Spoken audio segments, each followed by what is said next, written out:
안녕하세요. 책한민국입니다. 오늘 소개할 책은 보디 리셋. 지은이는 의학박사 전홍준. 의학박사, 외과 전문의, 전 조선대학교 의과대학 교수, 현 하나통합의원 원장. 외과 전문의인 전홍준 박사는 수술 잘하는 의사로 유명했다. 그러나 자신이 수술한 환자가 병이 재발하거나 임종하는 모습을 보면서 현대의학 의술의 한계를 절감한다. 그 후 독일 하이델베르크 대학을 비롯해 미국과 일본의 뛰어난 의사들을 찾아가 자연치유 의학을 배웠으며 암과 심장병, 고혈압, 당뇨, 만성통증, 알레르기, 자가면역질환, 정신신경장애 등 만성질환에 탁월한 효과가 있음을 확인한다. 그런데 자연치유 의학으로도 잘 낫지 않는 환자를 보면서 환자의 병증뿐만 아니라 인간 전체를 총체적으로 치유하는 전인치유 의학으로 나아간다. 현재는 동서양 의학과 보완 대체의학의 장점을 합친 통합의학의 원리와 방법을 연구 개발하며 환자 치유에 전념하고 있다. 저는 그동안 수많은 환자들을 치료하면서 환자가 마음이 행복해지면 낫기 어려운 병도 쉽게 낫는 걸 많이 봤습니다. 내 삶이 무척 풍요롭고 행복한데 건강만 나빠졌다거나 아무 문제 없이 즐겁게만 살았는데 병이 생긴다거나 그런 경우는 거의 없는 것 같습니다. 내가 어떤 병에 걸렸다면 그 병 한 가지만 바라볼 게 아니라 사고방식, 생활방식, 습관 등을 살펴봐야 합니다. 건강하고 풍요롭고 행복하다. 이 세 가지가 다 함께 이루어지려면 어떻게 하면 될까요? 간단히 말해서 딱 두 가지입니다. 첫째, 나는 건강하고 풍요롭고 행복하다고 생각하고 말하기. 둘째, 나는 이미 건강하고 풍요롭고 행복한 사람이 되었다고 믿고 그러한 사람처럼 행동하기. 믿음이라는 것은 복잡하지 않습니다. 입을 열고 한번 따라해 보세요. 나는 건강해, 풍요해, 행복해, 그러니 감사해. 매일 한 1000번 정도 하시면 됩니다. 한 번 말하는데 2초 정도 걸리니까 1000번 말하는데 30분도 채 안 걸립니다. 노력하며 애써서 하는 게 아니라 그냥 놀이처럼 말하면 됩니다. 마음속으로 말해보고 속삭이듯 말해보고 큰 소리로 말해보고 노래하듯 웅얼거리기도 하면서 놀이하듯 해보세요. 나는 건강해, 풍요해, 행복해, 그러니 감사해. 다시 한번 말해보세요. 나는 건강해, 풍요해, 행복해, 그러니 감사해. 늘 이렇게 연습하십시오. 과거와 현재의 형편이 좋든 나쁘든 모두 내 마음에서 내려놓으십시오. 대신 내가 이루려고 하는 건강, 풍요, 행복이 이루어졌다는 믿음의 씨앗을 심고 날마다 그 마음을 품고 나는 건강해, 풍요해, 행복해, 그러니 감사해 라고 말하고 이루어진 모습을 상상하면 믿음이 커집니다.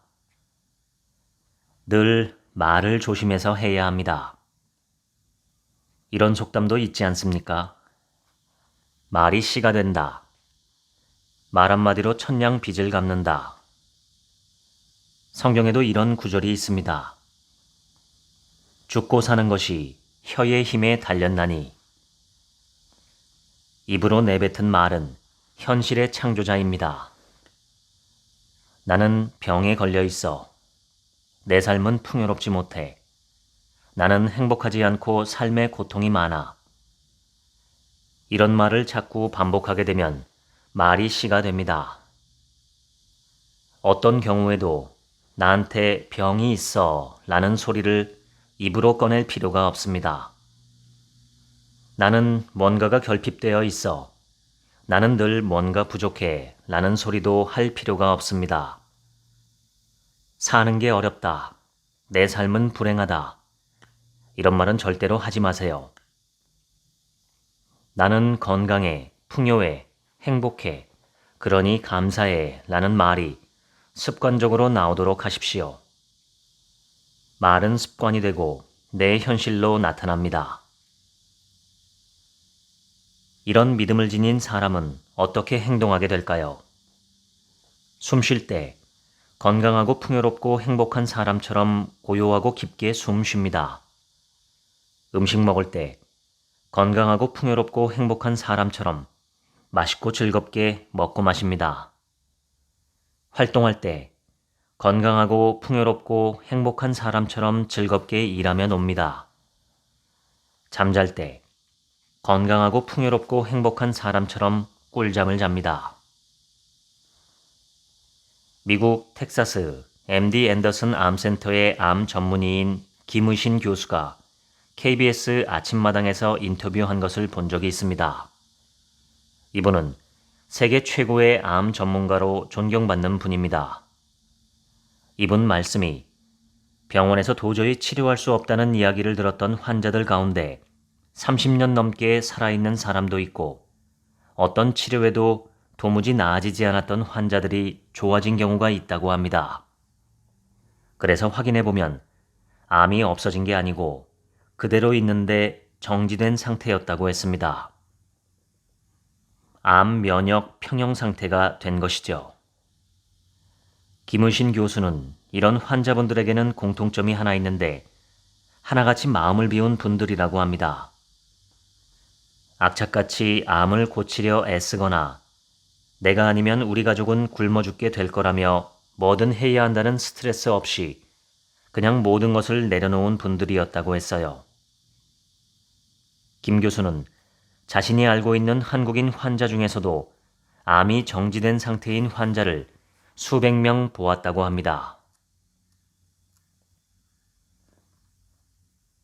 현대인들은 깊은 호흡을 하지 못합니다. 깊은 숨을 쉬어 폐 아랫부분 횡격막 근처까지 공기가 쭉 들어가야 하는데 대부분 얕은 호흡을 하지요. 산소가 폐의 윗부분에까지밖에 들어가지 못합니다. 이처럼 얕은 호흡을 계속하다 보니 거의 모든 사람이 만성적인 산소 결핍 상태에 있습니다.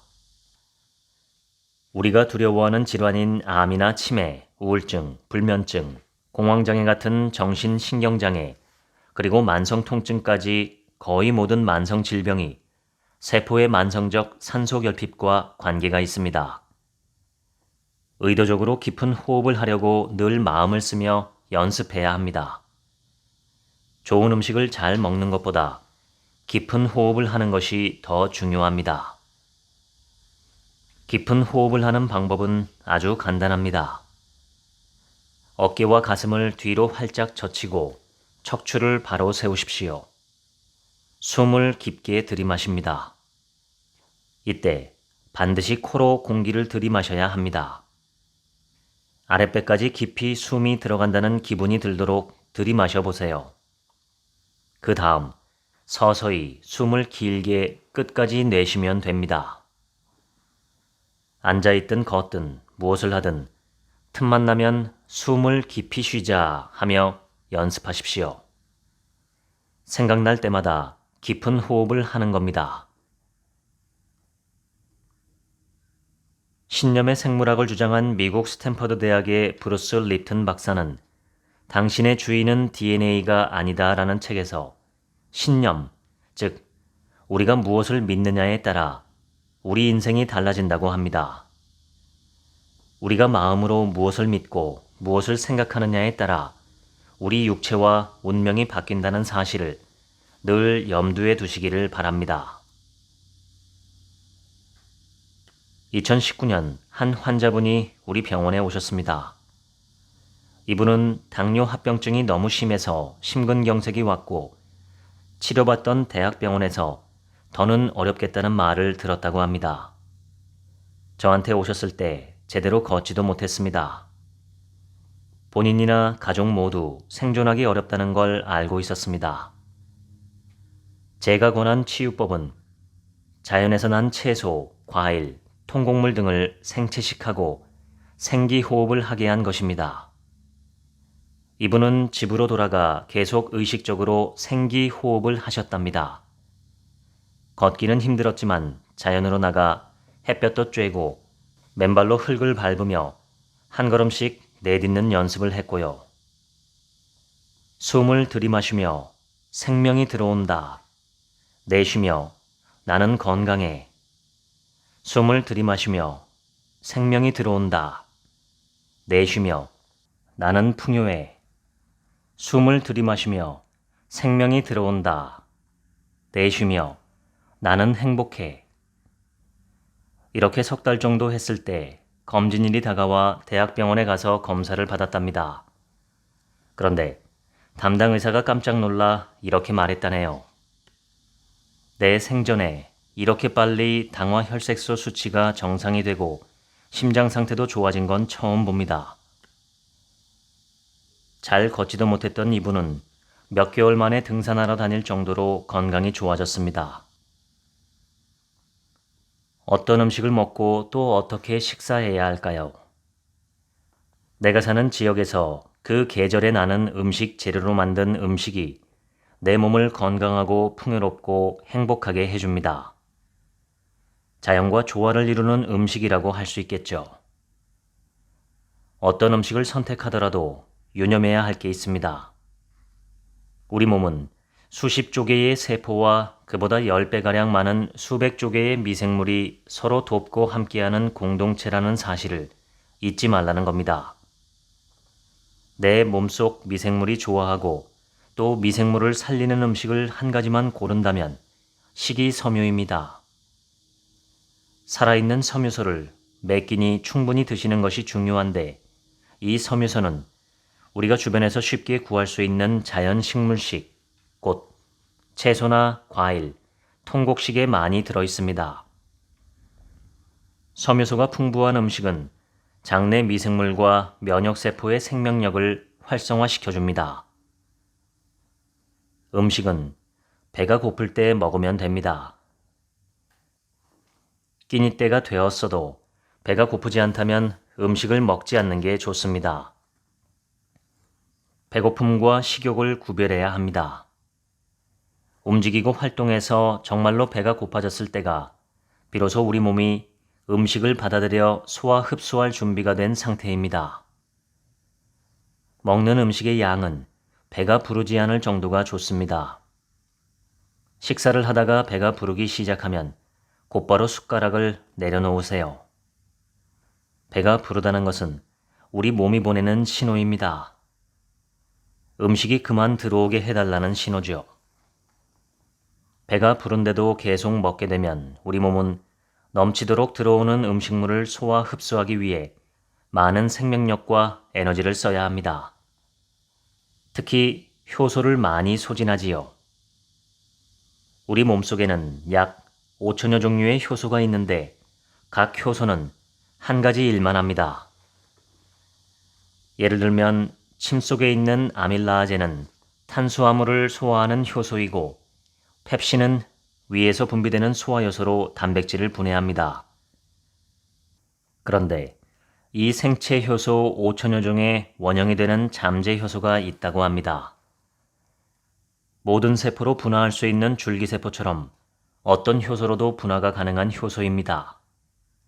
이 잠재 효소는 우리 몸이 평생 만들어낼 수 있는 총량이 정해져 있다고 합니다. 그러니 어떤 효소를 과하게 사용해서 잠재 효소를 고갈시켜버리면 질병을 일으키고 수명이 줄어들 수 있다는 말입니다. 결국 효소는 우리 몸의 생명력과 관계 있습니다. 과식하지 않도록 정말로 주의해야 해요.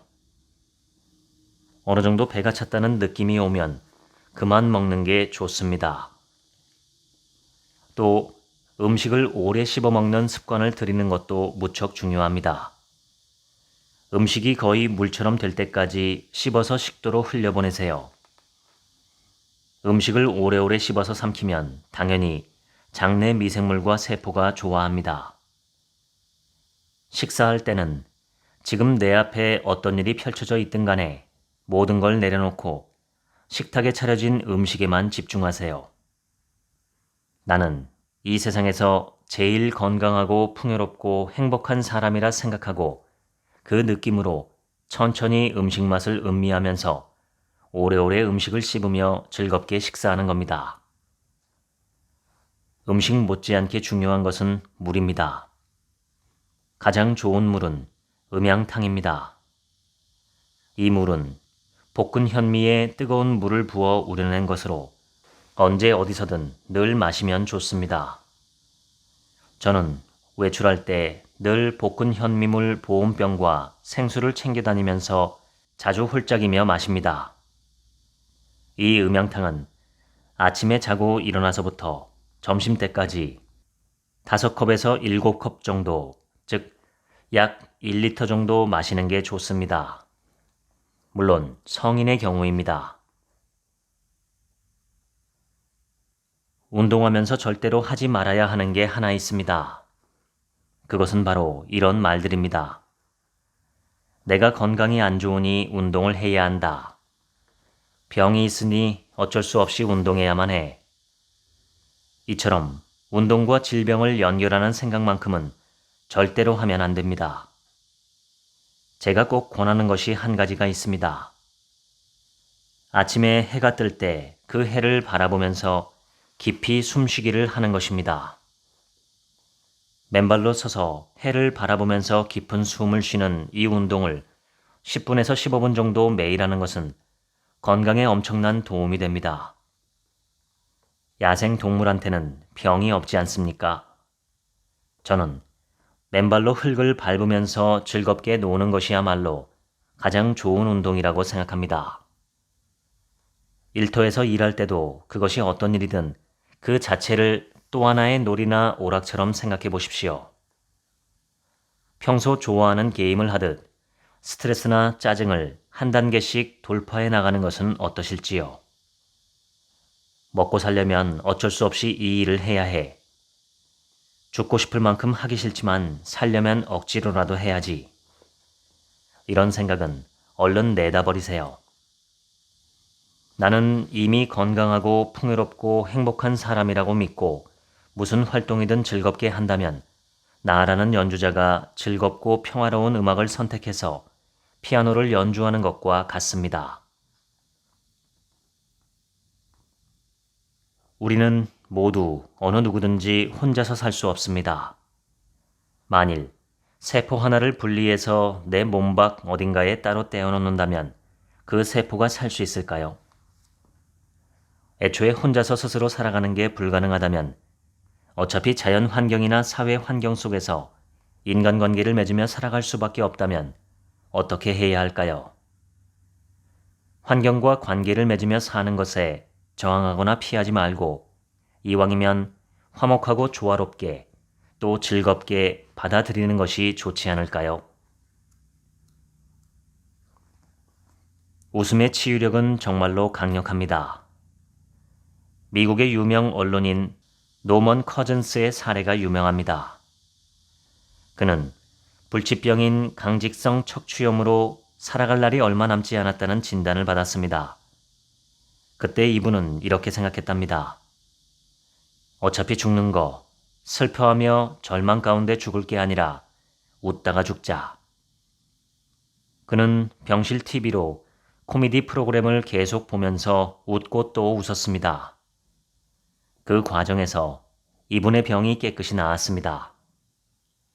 이분은 자신의 완치 경험담을 담아 불치병은 없다라는 책을 냈고 그 내용이 유명한 의학 잡지인 뉴 잉글랜드 저널 오브 메디신에 연재되며 큰 호응을 받았습니다. 노먼 커즌스는 이 일로 미국 UCLA 의과대학 교수로 특별 채용되었습니다.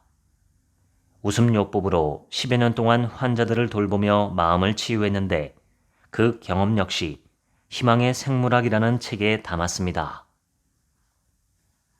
내 마음의 감정에 유전자가 공감합니다. 어떤 감정인지에 따라 유전자의 활동과 상태가 달라지는 것이죠. 분노와 두려움과 적대 감정은 염증을 일으키고 암을 유발하는 유전자를 깨워 병을 일으킵니다. 반대로 감사와 기쁨과 행복감이 돌아오면 암을 유발하는 유전자의 스위치는 꺼지게 되고 암을 억제하는 유전자가 깨어나 치유되는 것입니다. 자연 환경을 감사히 여기고 나와 관계 있는 모든 사람과도 불화나 갈등을 일으키지 말고 감사하며 화목하게 지내는 것이 병의 치유에 큰 효과가 있습니다. 우리는 사람을 대할 때 여러 감정이 일어납니다. 부정적인 감정이 들면 그 감정에 압도되지 말고 그저 재미있는 드라마를 보듯 해보십시오. 그 사람이 그 드라마에 나오는 배우이고 그저 자기 역할에 맞는 연기를 하고 있다고 생각하면 어떨까요? 어떤 배우가 드라마에서 굉장한 악역을 맡아 나쁜 짓을 하더라도 우리는 그 배우가 실제로 그런 사람이라고 생각하지 않을 뿐더러 그 배우를 미워하지는 않습니다. 미움이 생기는 사람에겐 그처럼 한 걸음 물러서서 보는 것이 필요합니다. 다른 사람을 재미있는 드라마에 나오는 배우처럼 한 걸음 물러서서 보면서 감탄하고 감동하는 훈련을 하면 좋겠습니다. 다음의 글을 소리내어 같이 읽어볼까요? 우리가 숨쉬는 공기, 정말 감사합니다. 우리가 먹는 음식, 흙에서 나는 자연의 모든 것, 정말 감사합니다. 우리가 밟는 땅과 흙, 정말 감사합니다. 우리가 쬐는 따뜻한 햇볕, 정말 감사합니다. 우리가 깊이 잠드는 밤, 정말 감사합니다. 우리 가족 모두 정말 감사합니다. 우리가 일하는 곳, 정말 감사합니다. 우리가 활동하는 공동체, 정말 감사합니다. 우리와 만나는 모든 사람들, 정말 감사합니다. 인류 문명사를 살펴보면 사람들에게 비만이 없던 시기가 있었습니다. 바로 수렵 채집 시기입니다. 이때는 아직 농사짓기 전이었으니 먹을거리 대부분을 자연에서 얻었을 겁니다. 나무의 과일이나 연한 잎사귀, 풀 종류, 씨앗 같은 식물을 채집해서 생으로 먹고 어쩌다 동물 사냥에 성공하면 고기를 먹었겠죠. 늘 조금은 배고팠을 테고 과식이란 말 자체도 없었을 겁니다. 먹을거리를 얻으려면 늘 부지런히 돌아다녀야 했겠죠. 해가 뜨면 맨발로 햇볕을 받으며 다녔을 겁니다. 해가 져서 어두워지면 그저 잠자는 것밖에 할 일도 없었을 겁니다. 이 시대 사람들은 거의 병에 걸리지 않았고 비만한 사람도 없었습니다. 우리는 이 사람들의 유전자를 그대로 물려받았는데 왜 우리는 그들과 달리 수많은 질환에 시달리며 고통받고 병으로 사망하는 사람이 이토록 많은 걸까요? 문명이 발달할수록 인류는 자연과 멀어지게 되었습니다. 특히 산업혁명 이후 사람들은 도시로 몰려들기 시작했고 사육되는 동물처럼 좁은 공간에서 모여 살기 시작했습니다. 현대로 가까워질수록 사람들은 햇볕을 쬐일 일도 줄어들었고 농축 산업에 종사하지 않는 이상 흙과 접촉하는 일도 거의 없게 되었죠. 사람들이 먹는 음식도 이제는 자연 식물식이라고 하기 어렵게 되었습니다. 또 스트레스 쌓이는 일이 자주 일어나게 되었습니다. 비만은 현대의 대표 질환 중 하나가 되었습니다. 양계장의 닭들은 살집이 많습니다. 사료를 먹으며 사육장 우리에서 내내 지내기 때문입니다. 그 닭들을 풀어놓으면 어떻게 될까요?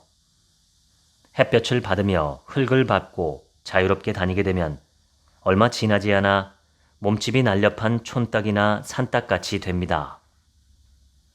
가끔 유기된 개들을 보면 딱하긴 해도 마음껏 돌아다니며 자연에서 먹을 걸 구해 먹어서인지 건강해진 들개가 된 사례를 보기도 합니다. 이런 사례들에서 비만을 완치하는 지혜를 배울 수 있지 않을까요? 치유법은 정말로 간단합니다. 한마디로 말씀드리면 적게 먹고 많이 움직이는 것입니다. 이 방법은 지난 40여 년 동안 제 임상 경험을 통해 효과가 확인된 치유법이고 후성 유전학이나 오토파지 이론, 장내 미생물학, 세포 생물학 등을 통해 과학적, 의학적 근거가 증명된 치유법입니다. 대사증후군이란 다음의 5가지 요건, 즉 복부 비만, 중성지방 수치 증가, HDL 콜레스테롤 수치 저하, 고혈당, 고혈압 중 3가지 이상을 가지고 있는 경우입니다. 1998년 세계보건기구에서 붙인 용어입니다. 현재 우리나라 성인의 약 30%가 대사증후군에 해당하고 미국의 경우에는 35에서 40%가 대사증후군이라고 합니다. 그 수치는 점점 증가하는 추세이지요. 젊은 층과 심지어는 청소년 대사증후군 환자도 늘어나고 있습니다. 이 5가지 요건 중 하나도 해당하지 않는 사람은 전체 성인의 10% 정도밖에 안 된다고 합니다. 5, 60년 전까지만 해도 대사증후군 환자는 아주 드물었습니다. 인류 역사를 살펴보면 사람은 오랫동안 배고파도 이에 익숙해지도록 적응해 왔습니다. 그런데 지금 우리는 어떻습니까? 배고프지 않아도 때가 되면 먹지요. 또 배가 부를 만큼 많이 먹습니다. 생활 방식이나 습관은 별로 몸을 움직일 일이 없습니다. 그러다 보니 허리둘레 사이즈는 점점 늘어나고 대사증후군 환자도 엄청나게 증가하고 있는 거죠. 우리는 대체로 늘 과잉 영양 상태입니다. 시도 때도 없이 자주 음식을 먹으니 포도당이 넘쳐나고 인슐린은 이 포도당을 들여보내달라고 세포막에 계속 요청하게 되지요. 이런 상황이 반복되면서 세포가 더는 포도당을 받아들일 수 없어 인슐린에게 문을 열어주지 않게 됩니다. 이런 상태를 의학 용어로 인슐린 저항성이라고 합니다. 세포로 들어가지 못한 포도당이 지방세포에 저장되어 쌓이니 복부 비만이 생깁니다. 이런 상황에서 장내 환경은 더 엉망이 됩니다. 면역을 담당하는 장내 미생물 생태계, 즉 마이크로바이옴에 혼란이 일어나고 노폐물이 쌓이면서 장이 망가지지요. 이 상태가 계속되다 보면 만성 염증이 생기고 장 점막이 허물어지면서 바늘 구멍 같은 구멍이 생기게 됩니다.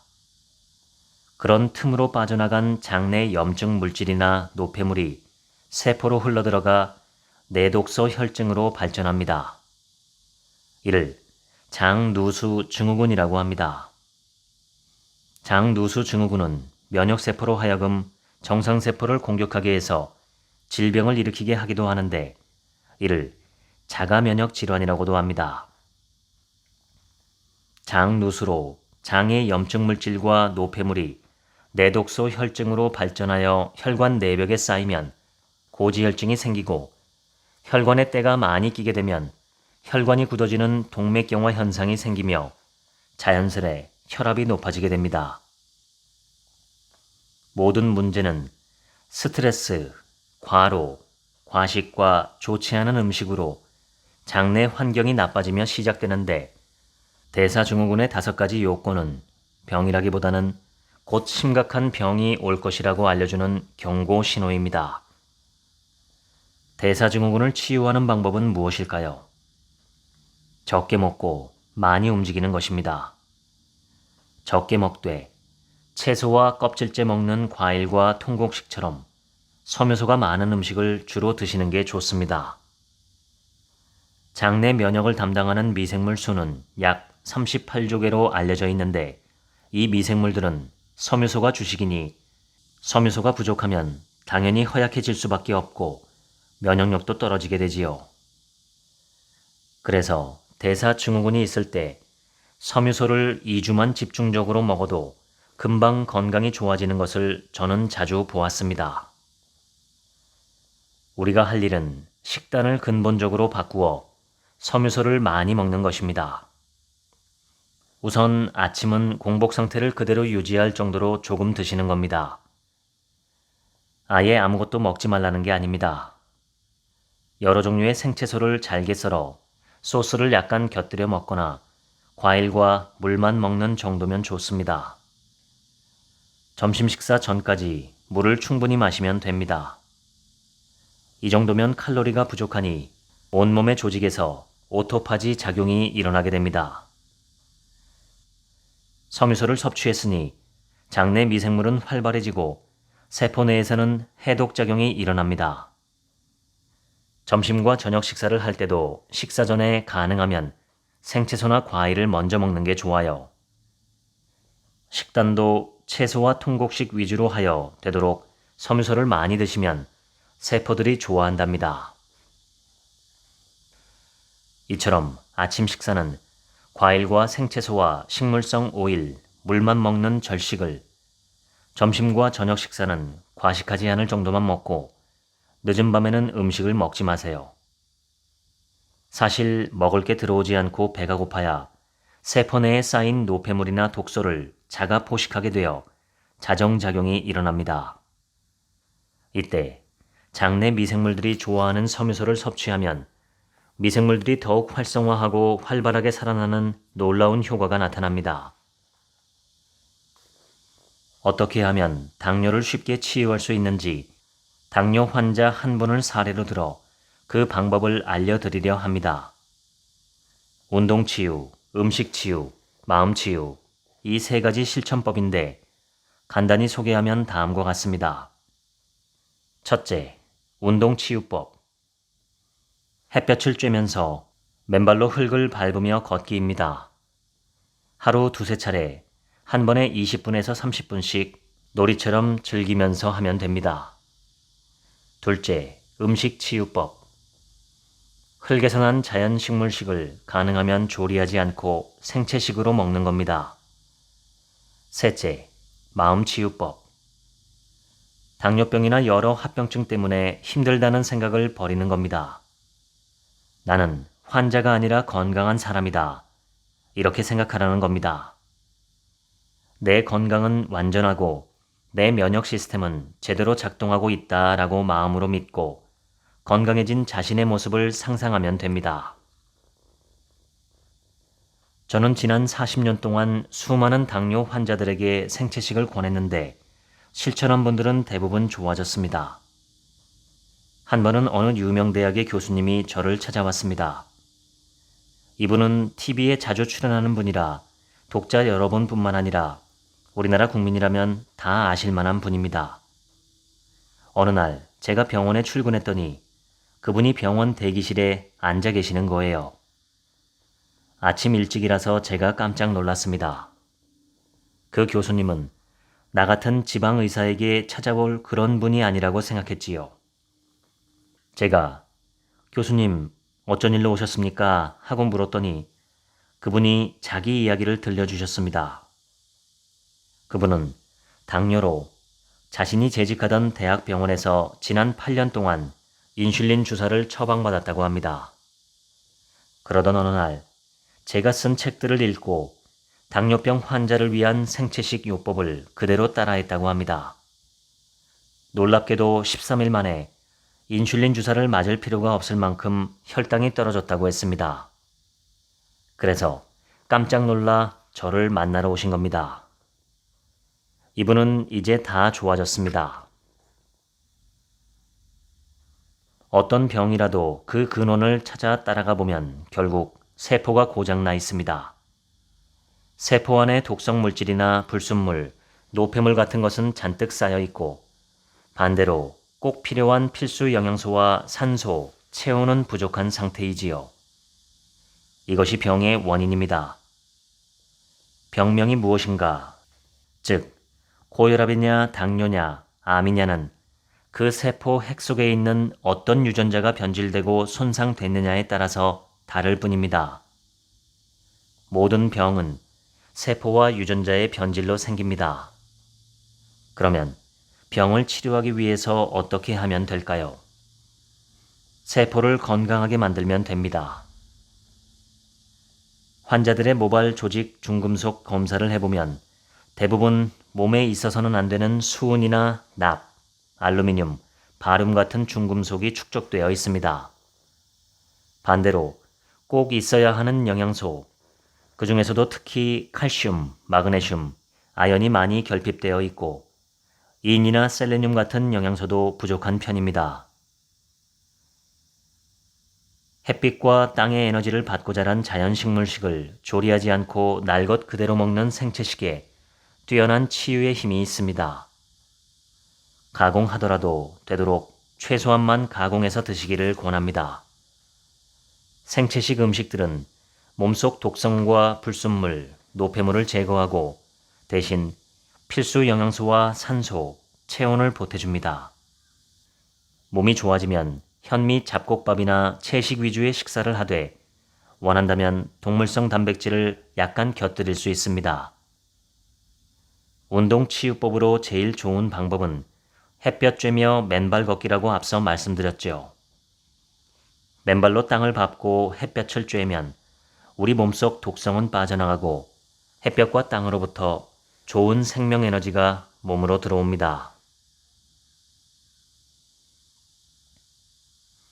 디스크 탈출증과 척추관 협착증 환자가 무척 많이 늘어나고 있습니다.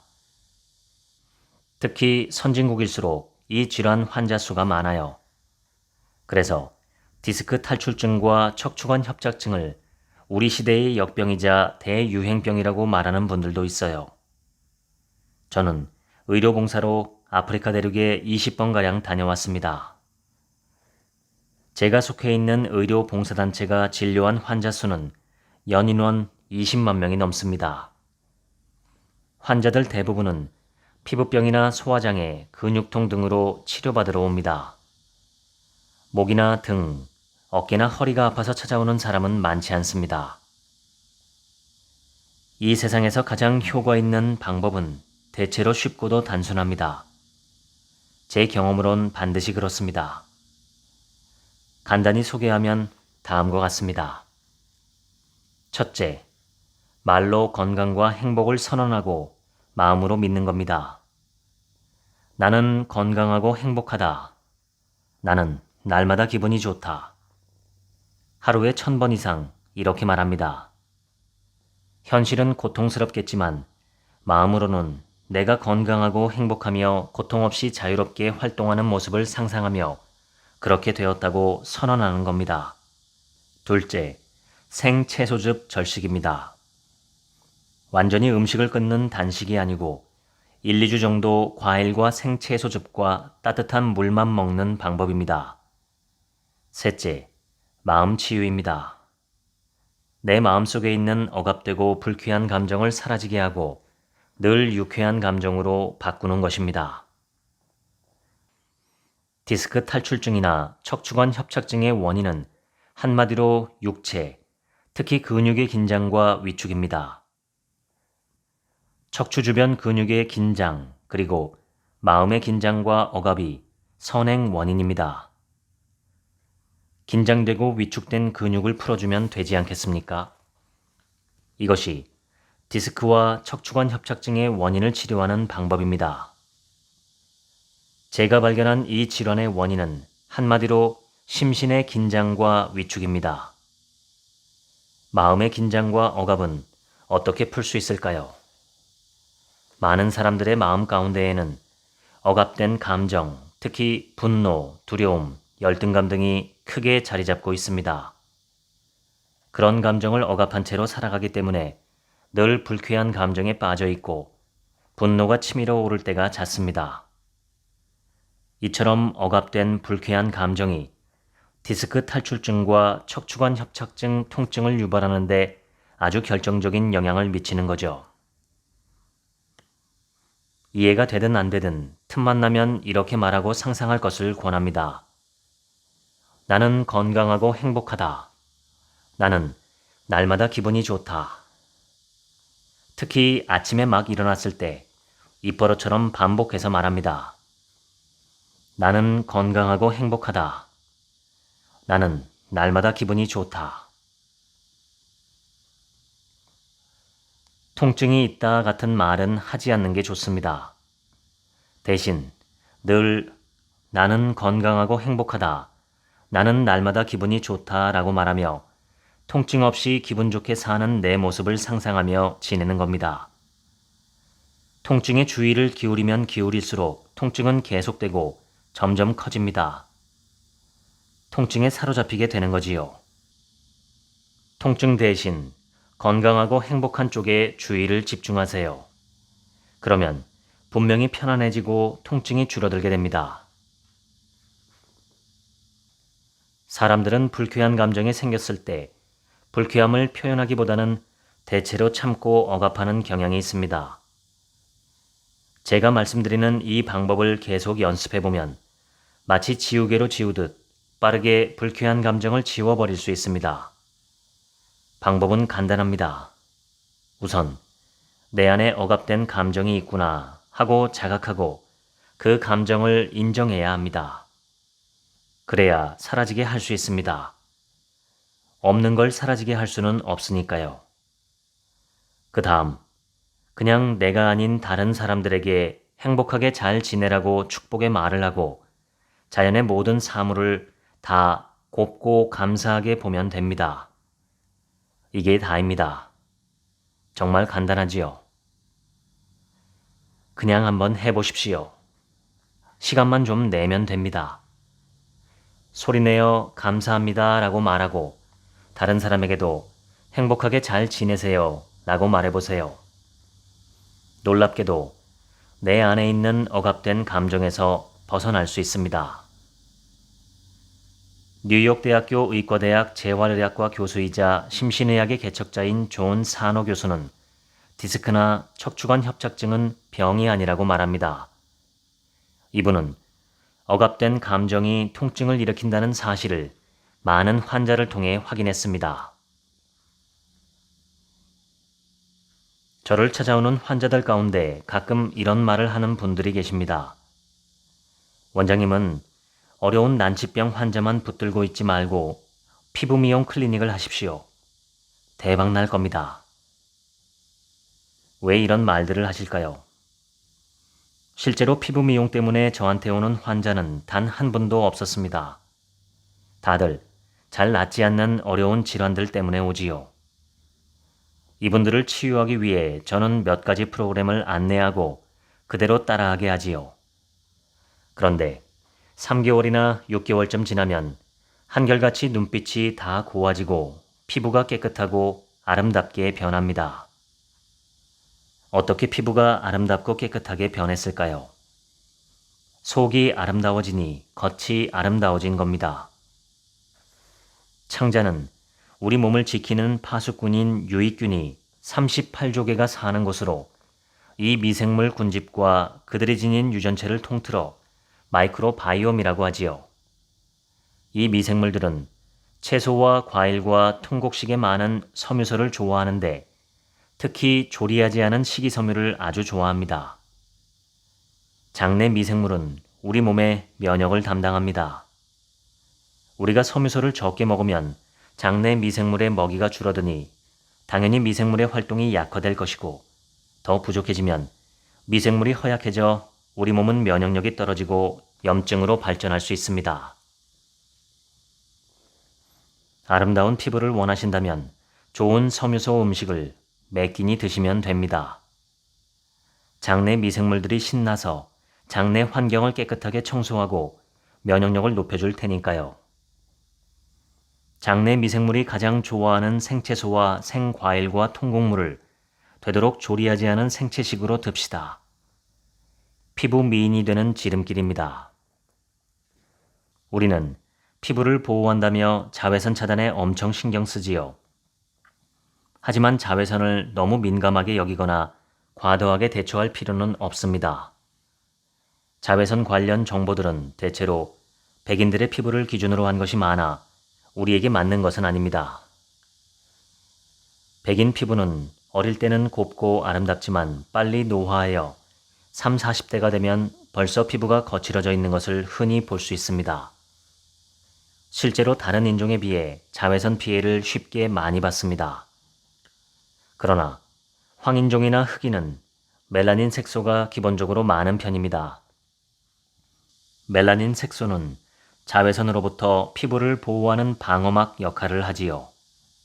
그러니 자외선을 무턱대고 두려워할 필요가 없습니다.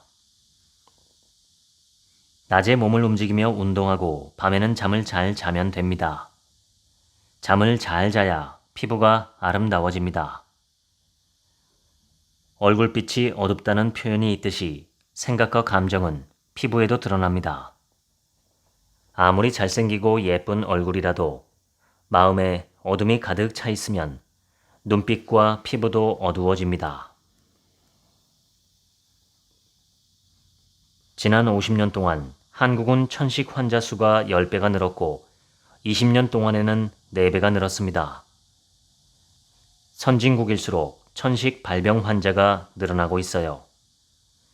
기생충은 후진국 병이고 알레르기는 선진국 병이라는 말이 있을 정도입니다. 미국은 현재 천식 환자가 2,500만 명이라고 합니다.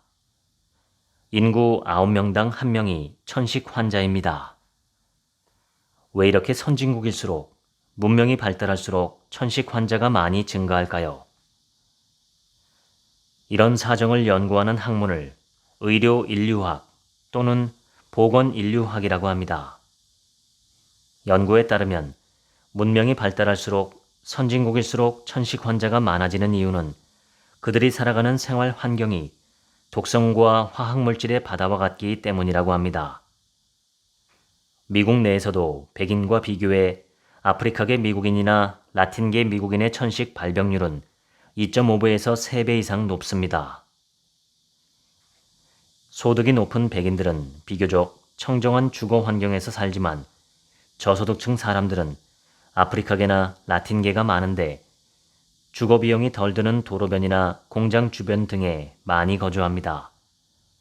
이런 지역은 자동차 매연 같은 오염물질이 많고 독성물질이 쌓이기 쉬운 곳이어서 거주민의 천식 발병률도 높은 것이지요. 맑고 깨끗한 물이 잘 흐르는 곳에서는 애벌레가 자라기 어려워 모기 같은 날벌레들이 알을 낳지 않습니다. 벌레들은 웅덩이에 고여있는 물이나 흐르는 속도가 느려 늘 혼탁한 물에 알을 낳지요. 이와 똑같은 일이 우리 몸에서도 일어납니다. 세포가 노화하면 쓸모없는 세포 내 소기관과 변성된 단백질, 대사 후 노폐물 같은 물질들이 생겨납니다. 이 물질들은 세포 쓰레기라고 할 수 있습니다. 세포 쓰레기가 그대로 축적되면 세포의 기능이 떨어지고 세포가 죽기도 해요. 우리 몸은 이런 세포 쓰레기가 쌓이면 스스로 청소합니다. 이것을 오토파지라고 부르지요. 오토는 자동, 자기란 뜻이고 파지는 먹는다는 뜻으로 오토파지는 자가 포식이란 뜻입니다. 이렇게 표현하는 이유는 리소좀이라는 세포 내 소기관이 세포에 쌓인 여러 가지 노폐물을 흡수 분해해서 에너지나 세포로 재생시키는 역할을 하기 때문입니다. 일본 생물학자 오스미 요시노리는 오토파지 메커니즘을 규명해 2016년 노벨 생리의학상을 받았습니다. 오스미 요시노리는 세포가 굶주렸을 때, 그러니까 에너지 레벨이 떨어질 때 오토파지가 잘 일어나는 걸 발견했습니다. 하지만 영양소가 풍부하면, 특히 포도당이나 인슐린 수치가 높고 아미노산 수치가 높을 때는 오토파지가 잘 일어나지 않습니다.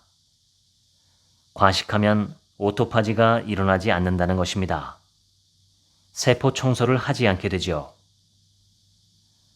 요즘 사람들이 그처럼 심하게 알레르기 반응을 일으키는 것은 세포가 깨끗하지 못하고 오염되어 있기 때문이랍니다. 세포가 오염되면 고인 웅덩이에 벌레가 꼬이듯 염증이 많이 생겨납니다. 이처럼 세포의 환경이 오염되어 일어난 알레르기 염증 질환이 천식 발병의 최초 선행 원인입니다. 저는 오토파지가 쉽게 일어나 세포 내부를 깨끗하게 만드는데 최고로 효과 있는 치유법을 발견했습니다. 생체식 해독법과 생채소즙 절식입니다. 생채식과 생채소즙 절식 과정에서 우리는 많은 섬유소를 섭취하게 되는데요. 이때 장내 미생물은 이 섬유소의 긴 사슬을 분해해 짧은 신경 전달 물질인 단쇄 지방산을 만들어냅니다. 이 단쇄 지방산은 여러 가지 역할을 하는데 장내 과잉 면역을 억제하는 역할도 하지요. 알레르기는 과잉 면역 반응으로 생기는 염증입니다. 그 염증이 기관지에 생기면 천식, 코에 생기면 비염, 피부에 생기면 아토피라고 합니다.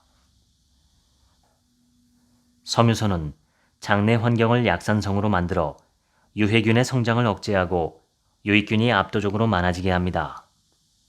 더 놀라운 것은 섬유소가 장 점막을 보호하고 두껍게 만든다는 것입니다. 아토피를 정복한다는 말은 제가 지어낸 게 아닙니다. 일본 오사카 대학병원 미생물병 연구소의 고다 미스오 교수가 한 말입니다. 그의 책 원조 생채식에도 아토피 정복에 관한 내용이 있는데 어떤 난치성 아토피라도 생채식 요법을 잘 믿고 따라하면 반드시 아토피가 완치된다고 쓰여 있지요. 생채식 요법이 우리나라에서는 좀 생소합니다만 이미 19세기부터 잘 알려져 있었습니다. 생채식 요법은 생채식 해독법으로 불리기도 합니다. 저는 40여 년 전인 1983년 고다 미스오 교수의 생채식 요법을 알게 된 후 지금까지 많은 난치성 환자들에게 이 치유법을 응용해 왔는데 놀랍고 극적인 치유 효과가 있었습니다. 저는 1987년 나고야에서 열린 제23회 국제 생채식 절식요법 학회에 참가했습니다. 거기서 고다 미스오 교수가 특강을 했습니다. 그때 그분의 얼굴을 보고 큰 충격을 받았습니다. 저는 30대의 젊은 의사였고 고다 미스오 교수는 78세의 할아버지 의사였는데 이분의 얼굴은 어린애처럼 맑고 깨끗하며 눈빛이 초롱초롱했습니다.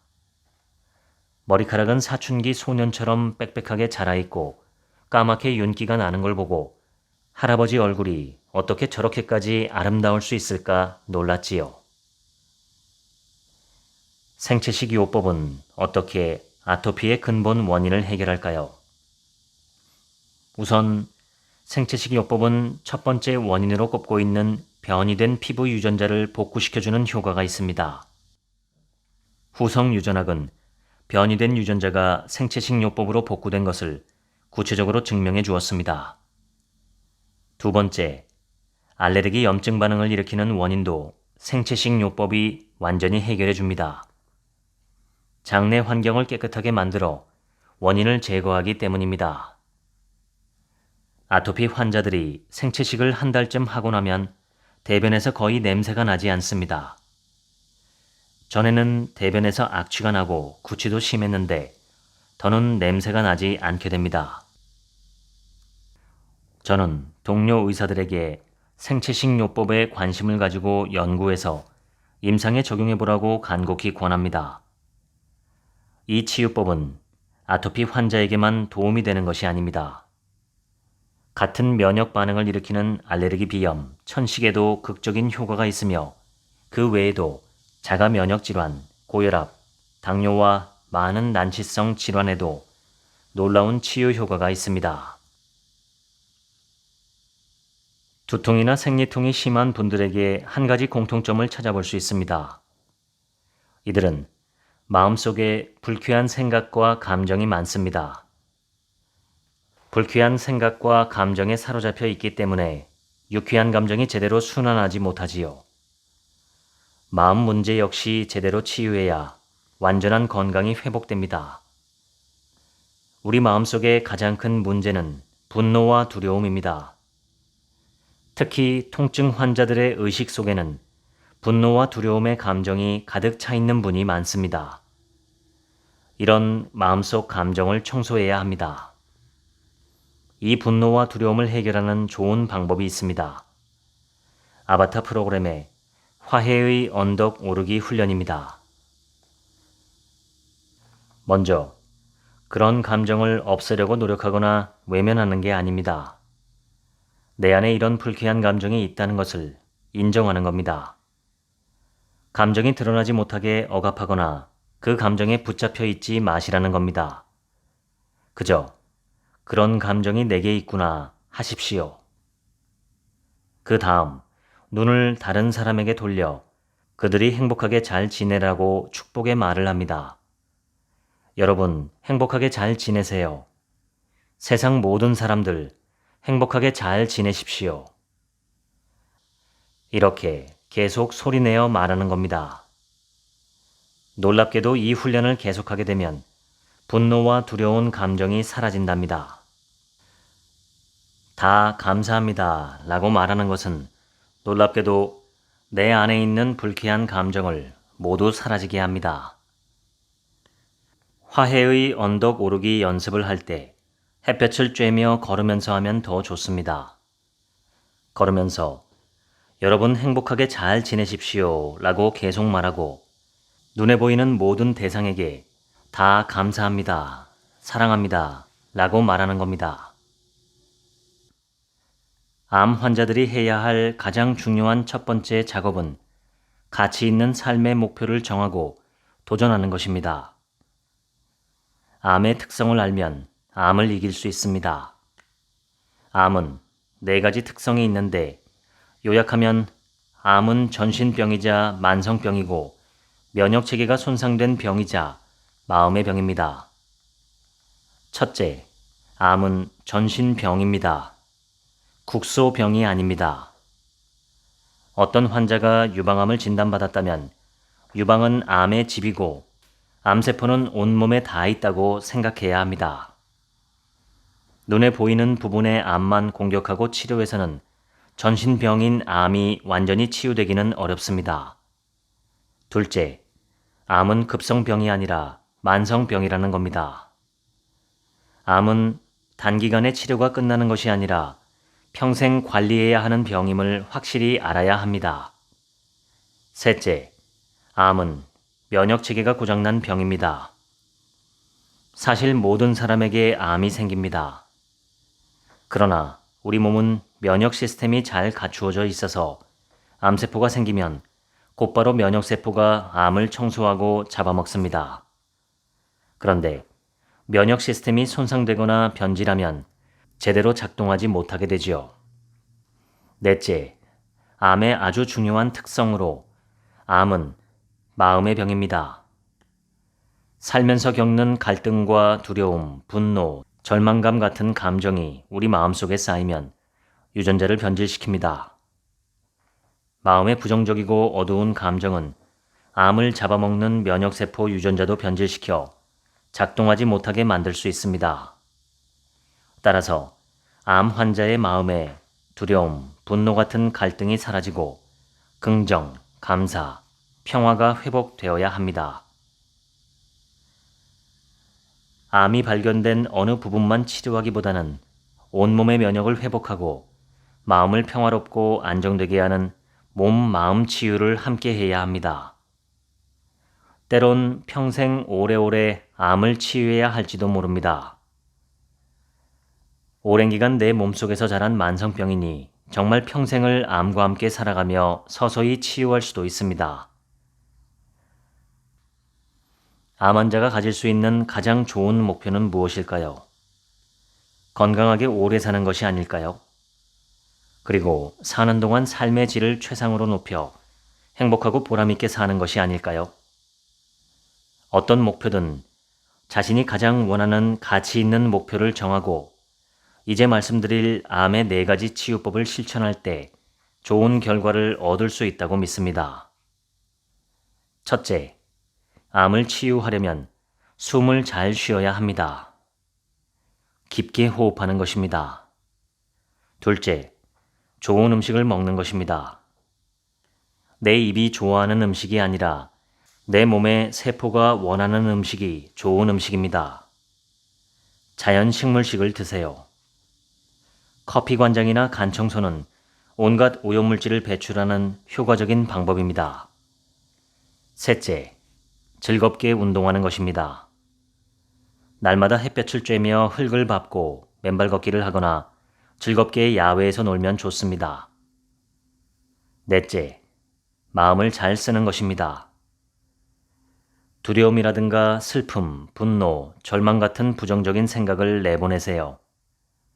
대신 나는 반드시 낫는다 혹은 더 적극적으로는 다 나음을 입었다 같은 담대한 믿음으로 행복한 삶의 목표를 향해 나아가는 것입니다.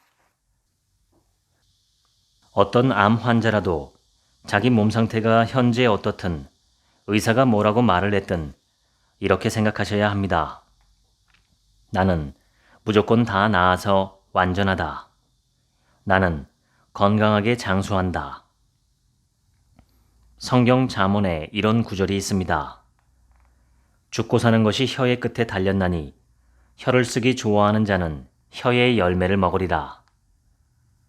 불교 경전에도 같은 뜻의 말이 있습니다. 신구의 삼업, 몸과 입과 생각으로 업을 짓는다. 입으로 무엇을 말하느냐, 어떤 뜻을 마음에 품고 있느냐, 그리고 어떻게 행동하느냐에 따라 달라진다는 말입니다. 집에서 기르는 집돼지를 산에다 풀어놓아 햇볕을 마음껏 쬐고 흙에서 뒹굴며 야생 생활을 하게 되면 집돼지가 멧돼지처럼 된다고 합니다. 어떻게 이런 일이 일어날 수 있을까요? 사실 집돼지와 멧돼지의 유전자는 같습니다. 사는 방식과 환경이 달라지니 생김새와 건강 상태 등이 마치 다른 동물처럼 달라진 것이지요. 집돼지는 입이 짧고 송곳니가 없습니다. 하지만 마음껏 돌아다니며 먹이를 구하게 되면 집돼지가 되기 전 유전자들이 다시 발현하게 됩니다. 땅을 파헤치기 좋게 입이 길어지고 나무 뿌리를 자르거나 고구마 같은 땅속 먹이를 꺼내기 쉽게 송곳니가 자란답니다. 참 놀랍지 않나요? 집돼지는 살찌기 쉬운 음식들만 먹으면서 비만 조절이 잘 되지 않아 뚱뚱합니다. 운동도 거의 하지 않아 다리가 짧고요. 하지만 자연에 풀어놓으면 달라집니다. 먹이를 구하러 다니느라 움직임이 많아져 자연스럽게 비만이 해결되고 날씬해집니다. 덩달아 다리도 더 빨리 움직이며 달릴 수 있게 길어지지요. 집돼지는 우리에서 살면서 자연 환경의 영향을 거의 받지 않으며 살게 되자 몸에 털이 다 빠졌습니다. 하지만 멧돼지는 온몸에 털이 무성하지요. 계절 변화에 따른 더위나 추위, 가혹한 환경에 잘 견디기 위해 털이 필요한 겁니다.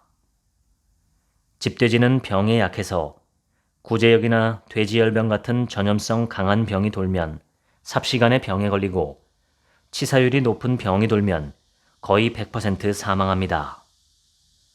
야생 멧돼지는 어떤 병에도 잘 걸리지 않을 뿐만 아니라 병에 걸려도 쉽게 죽지 않습니다. 이 이야기의 핵심은 무엇일까요? 환경이 바뀌고 생활 방식이 달라지면 잠들어 있던 유전자가 깨어난다는 겁니다. 집돼지를 야생에 풀어놓으면 잠들어 있던 멧돼지 시절 유전자가 전부 깨어나지요.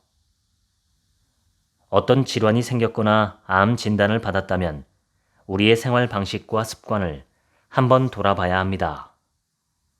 마치 집돼지처럼 살아온 것은 아닌지 생각해 보세요. 특히 중요한 것은 틈만 나면 햇볕 아래 나가 땅을 밟고 흙을 접하는 것입니다. 지금까지 보디 리셋 읽어드렸습니다. 오늘 하루치 생각은 없습니다. 들어주셔서 감사합니다.